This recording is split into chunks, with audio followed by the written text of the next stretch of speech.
Hello दोस्तों, उम्मीद करता हूँ आप मस्त होंगे, ज़बरदस्त होंगे। आपका इंतज़ार बहुत दिनों बाद ख़त्म हुआ है, तो इस इंतज़ार में हम आपकी कुछ हेल्प करना चाहते हैं, जो हमने उस अपने टाइम पे किया था जब हमने सिलेक्शन लिया। तो आपको पहले इसका पैटर्न समझा दिया जाए, जो आप नए हो, बिल्कुल आपने कभी देखा ही ना हो, क्योंकि 4 साल का गैप हो गया है। उस बीच आपने अपनी ट्रेनिंग की होगी, डीएलएड की होगी, किसी ने जेबीटी की होगी। तो आप इस पैटर्न से ना परिचित हो, तो आज हम आपको परिचित करा देते हैं। सबसे पहले ये ध्यान रखिए, इसके 2 पैटर्न आएंगे, 100 और 100 मार्क्स के। पहला 100 होगा जर्नल, जो आपको यहाँ दिख रहा है। दूसरा 100 होगा सेक्शन बी, जो आपको यहाँ दिख रहा है। ये सेक्शन में 40% लाना बहुत ज़रूरी है। इसमें कोई ऐसा प्रावधान नहीं है कितने भी ले आओ, इसमें 40% मिनिमम लाना ही लाना है। वैसे तो इससे ज़्यादा ही इससे सिलेक्शन होगा, पर ये मिनिमम इन्होंने रख रखा है। पहली बात तो ये याद रखने की। दूसरा इसमें आपको ये याद रखना है, सबसे मेन चीज़, ये 20 मार्क्स का है, ये 20 मार्क्स का है, ये 20 मार्क्स का है, 20 मार्क्स 20 मार्क्स, तो ये हो गए 100 मार्क्स। तो ये इसी पैटर्न में आएंगे, इसी सबसे पहला सेक्शन यही खुलेगा और ये 20 क्वेश्चन ही होंगे। इस तरह 200 मार्क्स का है, 200 क्वेश्चन होंगे। इसमें सबसे बड़ा कंपटीशन आपका पढ़ाई नहीं है, सबसे बड़ा है कंपटीशन की 2 घंटे में 200 क्वेश्चन कैसे आप अटेम्प्ट करोगे, किस तरह हैंडल करोगे। तभी आप अच्छे से कट ऑफ में, हमारे टाइम कट ऑफ अराउंड 155 के आसपास गई थी। तो आपके पास बहुत अच्छा ऑप्शन है, क्योंकि हमारे पास अलग अलग एनडीएमसी की अलग कट ऑफ गई थी और डीओई की अलग गई थी, जिसकी वजह से अलग अलग जाने की वजह से कट ऑफ बहुत हाई गई थी इनकी, 150-155 के आसपास ही रही थी। पर उस टाइम वैकेंसी भी बहुत कम थी। आप ये लगा सकते हो 200 जर्नल की होगी, एनडीएमसी में 40 जर्नल की थी, तब जर्नल की इतनी की थी। मैं जर्नल बता रहा हूँ। अब क्या हो गया है, इन दोनों को मिला दिया गया है। तो मिला दिया गया है और वैकेंसी भी बहुत ज़्यादा हो गई हैं, 1100 के आसपास वैकेंसी है, 550 या 600 के आसपास जर्नल की वैकेंसी है। तो आप समझ रहे हो, सीधा 200 से 3 गुना। तो आप ये समझ सकते हो कि इसको 135-130 कर सकते हैं, यहाँ तक कर सकते हैं। पर एक कमी कर छोड़ दी इन्होंने कि इस बार वेटिंग लिस्ट नहीं निकालेंगे वो। तो वेटिंग लिस्ट का इंतजार मत करना, पहली मौके में ही चौका मारना। तो इसी प्रकार यहाँ पर वेटिंग लिस्ट थी। अब बस कुछ फायदा है तो कुछ नुकसान भी आपको झेलने पड़ेंगे। तो अब आप देख लेते हैं कि ये चीज़ें, इतनी सारी चीज़ों को हैंडल कैसे करें। फर्स्ट ऑफ ऑल आपको ये चीज़ ध्यान रखनी है कि ये सेक्शंस में बटे होते हैं। पहला सेक्शन है, जैसे आपका 20 क्वेश्चन हो जाए तो इस 20 क्वेश्चन में आप आगे पीछे जा सकते हो। बट एक बार 20 क्वेश्चन का आगे वो सबमिट लिखा आएगा, उसको सबमिट कर दिया और आप जनरल अवेयरनेस के 20 क्वेश्चंस में आ गए, तो आप इसको देख नहीं पाओगे इंटेलिजेंस को। तो मेरा यही था कि जो फर्स्ट अटेम्प्ट में आ रहा है करते जाओ, आगे आगे बढ़ते जाओ। और मैं पर्सनली तुक्के पे विश्वास करता हूँ। तुक्के क्यों मारने, क्या कब मारने, वो मैं आपको बाद में बताऊंगा, बाद में समझाऊंगा। पर फर्स्ट ऑफ ऑल हम पहले पैटर्न को समझ लेते हैं। तो हम फिर उसके बाद जर्नल पे गए। तो जैसे ही जर्नल के 20 क्वेश्चन आप आगे बढ़ोगे एबिलिटी पे, तो ये लॉक हो जाएगा, ये दोनों लॉक हो गए, आप इसमें वापस नहीं जा सकते। इसी तरह जैसे ही इस पे आओगे इंग्लिश पे, तो ये लॉक हो जाएगा। ऐसे करके आगे आगे बढ़ते जाओगे, लॉक होता चला जाएगा। आप तो ये सोचोगे कि चलो सर ये अलग अलग है, ये 100 क्वेश्चन भी सीडीपी के ही हैं, पर इसमें भी ये 20-20 के क्वेश्चन को 5 हिस्सों में डिवाइड कर देते हैं। वो सीडीपी में मिक्सअप सीडीपी होती है, उसमें ऐसा कुछ नहीं है अलग अलग इंग्लिश की अलग होगी ना, मिक्सअप होगी।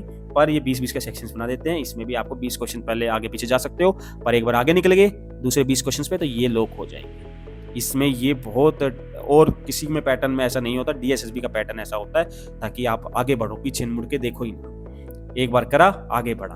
तो ये चक्कर है इसमें। तो मैं आपको कुछ इसमें एडवाइस दूंगा कि अभी आपको क्या करना है। फर्स्ट ऑफ ऑल मैं आपको एक अनुमानित डेट बता देता हूँ। मैं कोई भगवान नहीं हूँ, या मैं कोई ऐसा अंतर्यामी नहीं हूँ, या ज्योतिषी नहीं हूँ कि आपको एग्जैक्ट बता दूँ। पर मैं एक मैथमेटिशियंस कह सकते हो, मैं प्रोबेबिलिटी पे विश्वास करता हूँ, परमुटेशन कॉम्बिनेशन पे विश्वास करता हूँ। तो जहाँ तक मैंने आकलन किया है, अगर एनडीएमसी और डीओई की तरफ से कोई प्रेशर नहीं आता है टीचर्स या रिक्रूटमेंट जल्दी करने का, तो आपकी रिक्रूटमेंट के एग्ज़ाम मार्च से लेके मार्च 2026 से लेके जुलाई 2026 के बीच में होगा। आप बोलोगे सर आप अपने हिसाब से कैसे तुक्का मार सकते हो, आप क्या DSSB के अधिकारी हो? मैं कुछ नहीं हूँ, मैं कारण बताता हूँ आपको इसका। अभी सितंबर चल रहा है और सितंबर में ये DSSB एग्ज़ाम ले रही है 2024 के। तो अभी 25 के भी कुछ निकले थे, वो फिर दिसंबर जनवरी तक होंगे, क्योंकि इनके पास लिमिटेड लैब्स होती हैं। तो ये उस हिसाब से चलते हैं। तो जहाँ तक मैंने देखे, जितने भी एग्ज़ाम को मैंने फिट बैठाया कैलेंडर में, तो उस हिसाब से मैंने देखा कि मार्च से जुलाई के बीच में ही स्लॉट खाली होंगे, तभी ये आपके एग्ज़ाम ले पाएंगे। हालांकि इसमें एक्सेप्शंस हर जगह होते हैं, चाहे कोई भी चीज़ लो, तो एक्सेप्शन यही है कि एनडीएमसी और डिपार्टमेंट की तरफ से प्रेशर नहीं आना चाहिए कि हमें जल्दी जल्दी भर्ती करके। अगर इनकी तरफ से प्रेशर नहीं आया तो आपका मार्च से जुलाई के बीच में ही एग्जाम होगा। ये मैं लिख के दे सकता हूँ। ये है 90% आपका, 10% इन दोनों को मैंने दे दिया, 10% इनकी वजह से गड़बड़ हो सकती है, बाकी 90% इसी के बीच में पेपर होगा। पर मैं आपको बड़ा भाई की तरह एक सजेशन दूंगा कि आप इस तरह तैयारी करें कि आपका दिसंबर तक सारा सिलेबस हो जाए। अब सिलेबस कैसे करना है वो देखिए। मैं सबसे पहले बात करूंगा अपनी जो सबकी कॉमन, जो जिसको बहुत इंटेलिजेंट आदमी था फिर भी सिलेक्शन नहीं ले पाया, वो है मैथ्स और रीजनिंग सबसे ज़्यादा टाइम टेकिंग है।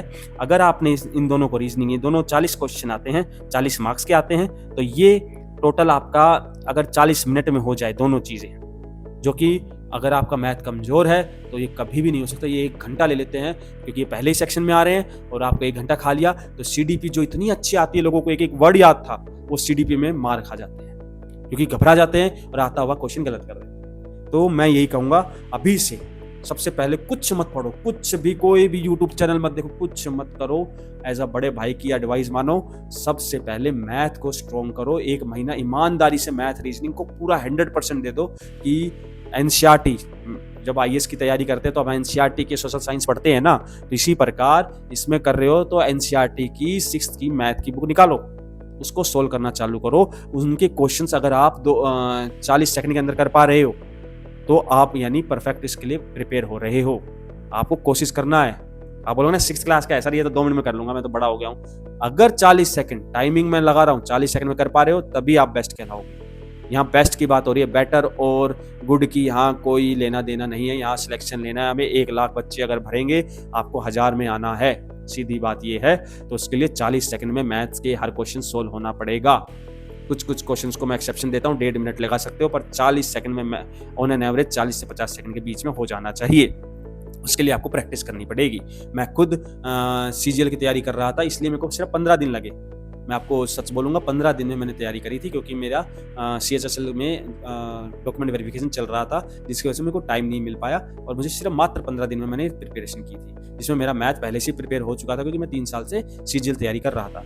तो मैं आपको यही कहूँगा कि मैथ आप पहले टारगेट कीजिए, प्रीवियस ईयर क्वेश्चन देखिए, उस क्वेश्चन के हिसाब से एनसीईआरटी के पहले लेसन्स आप सोल्व करिए, आपको सारा चीज़ें पता चल जाएगी। तो सबसे पहले एनसीईआरटी करनी है मैथ्स की, और उसमें क्वेश्चंस करने हैं 40 से 50 सेकंड के बीच में। सेकंड की बात कर रहा हूँ, मिनट की बात नहीं कर रहा। अगर आपका मैथ फिर भी कमज़ोर है तो मैं एक प्रॉपर वीडियो बना दूंगा, जो कमज़ोर बच्चे हैं उनको किस तरह अपने मैथ को अगर आपका मैथ कमज़ोर है तो 2 महीने तो आपको लगेंगे उठाने में उसको। तो 2 महीने आपको यही करना है कि आपके पास 12 घंटे हैं। एक और एडवाइस दूंगा, 15-16 घंटे मत पढ़ना। मैंने ऐसे बच्चे देखे थे जो नियोस को एक रट डाले उन्होंने, फिर भी उनका सिलेक्शन नहीं हुआ, कारण मैं बताऊंगा बाद में। पर अभी फिलहाल ये मैथ पे ध्यान देते हैं कि 12 घंटे पढ़ना, जिसमें 8 घंटे, अगर मैथ कमजोर है तो 8 घंटे दीजिए। अगर मैथ थोड़ा स्ट्रॉन्ग है तो 6 घंटे काफ़ी चलेगा। पर मैथ को इतना अपना हिस्सा बना लीजिए कि आप अगर बाहर होर्डिंग पे कुछ नंबर्स देख रहे हो तो उनको मेंटली 2 मिनट में प्लस कर लो, माइनस कर लो। मैथ करने को स्ट्रॉन्ग करने का तरीका यही है, सबसे बेस्ट चीज़ होती है प्लस माइनस। और आप प्राइमरी टीचर हो, आप यही चीज़ सिखाओगे, तो पहले खुद सीख लीजिए, इतना स्ट्रॉन्ग कर लीजिए कि आपको मैथ बहुत हल्का लगेगा। प्लस माइनस सबसे बेस्ट चीज़ है। सबसे पहले आपका टेबल तैयार कीजिए, जो भी है मैं आपको बताऊंगा अगर आपका वीक है तो। फिलहाल मेरा तो इंस्ट्रक्शन यही है कि 40 से 50 सेकंड में आपके हर क्वेश्चन होने चाहिए एनसीईआरटी के। ये हो गया मैथ्स के लिए। हिंदी इंग्लिश आपको पता है, आपको याद करनी है, वो तो जितना याद करो उतना कम है, जीके आपको जितना याद करो उतना कम है। अब आता हो बारी सीडीपी की। सीडीपी आप लोग सोचते हैं सीटैट की तरह बहुत ही आसान आएगा, इस गलतफहमी में मत जीना। सीटैट बहुत हलवा था, मैं खुद बिना पढ़े गया और हो गया था, इसमें बहुत हलवा है ये।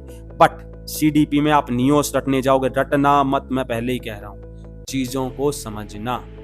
मैं पर्सनली बताता हूँ, मेरे पास जब 15 ही दिन थे, मिनिमम टाइम में मैंने मैक्सिमम कैसे किया अपना आउटपुट निकाला। मैं क्या करता था, जब भी कोई थ्योरी पढ़ता था तो 2 पेज बनाए मैंने अलग अलग।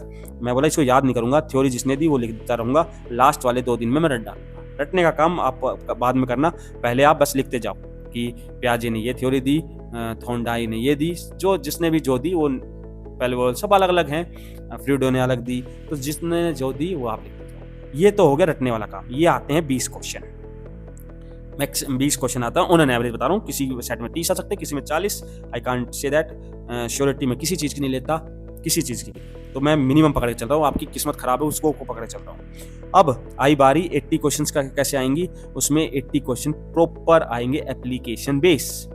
एप्लीकेशन बेस आप बोलोगे कैसे सर? एप्लीकेशन बेस बताता हूँ। इंग्लिश प्रॉपर आपको ग्रामर पूछ लेंगे कि ग्रामर में आप साइकोलॉजी कैसे लगाओगे, तो आप प्रीवियस ईयर क्वेश्चन से उठा के देखोगे तो आपको समझ में आ जाएगा।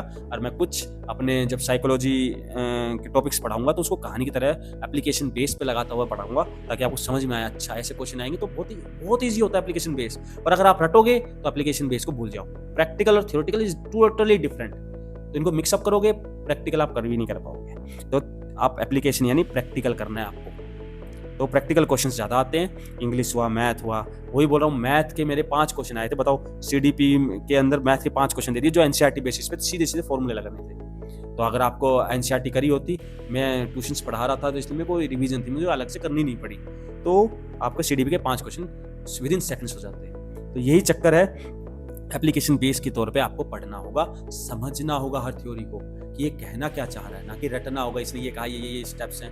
नहीं, आप बीएड या डीएलएड के एग्जाम नहीं दे रहे हो, एग्जाम में रटना ठीक है। यहाँ वन टाइमर के क्वेश्चन आएंगे, चारों ऑप्शन एक जैसे दिखते हैं, पर आप जब एक क्लिक पकड़ पाओगे कि वो ये कहना चाह रहा था, उसके पीछे की कहानी बताओगे, तो आप उसी टाइम टिक करके आगे बढ़ते जाओगे और आप कॉन्फिडेंस के साथ आगे बढ़ोगे और सिलेक्शन लोगे। तो सबसे पहले मैं आपको यही अनुरोध करूंगा कि अगर आपका मैथ कमजोर है तो मैथ को एक बार इतना स्ट्रॉन्ग बना लीजिए कि 40 से 1.5 मिनट के बीच में आपका काम हो जाए। मैक्सिमम क्वेश्चन 40 से 1 मिनट के बीच में हो जाए, ये मेरी अनुरोध है। उसके बाद आप किसी और पर जाइए। वीक है तो 2 मंथ आप मैथ को ही दीजिए, मैथ और रीजनिंग को स्ट्रॉन्ग कीजिए। ये 40 मार्क्स फ्री के हैं, 40 में से आपको पता होता है कि आपने सही किया है तो 38, 39 भी बन सकते हैं। मेरे खुद के उसमें मैं शो करूंगा आपको, मेरे खुद के 100 में से 85 कुछ आए हैं, 85 to 90 कुछ मार्क्स आए हैं।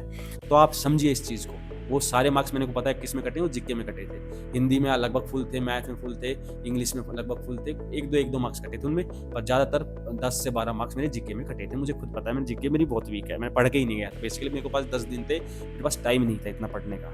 तो आपके लिए मैं बस यही सजेशन करूँगा कि आप लगे रहिए और बढ़िया तरीके से, ना किसी के बरगलाने पे आइए, ना किसी के बहकावे में आइए, अपने मन की सुनिए।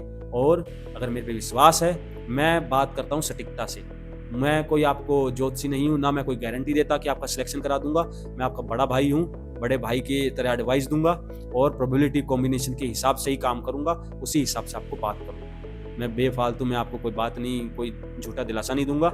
आपका कोई भी डाउट हो आप मुझे कमेंट कीजिए, मैं आपको उसी टाइम 2 दिन के भीतर उसको सॉल्यूशन करते हुए उसकी नई वीडियो या वहीं सोल्व कर दूंगा।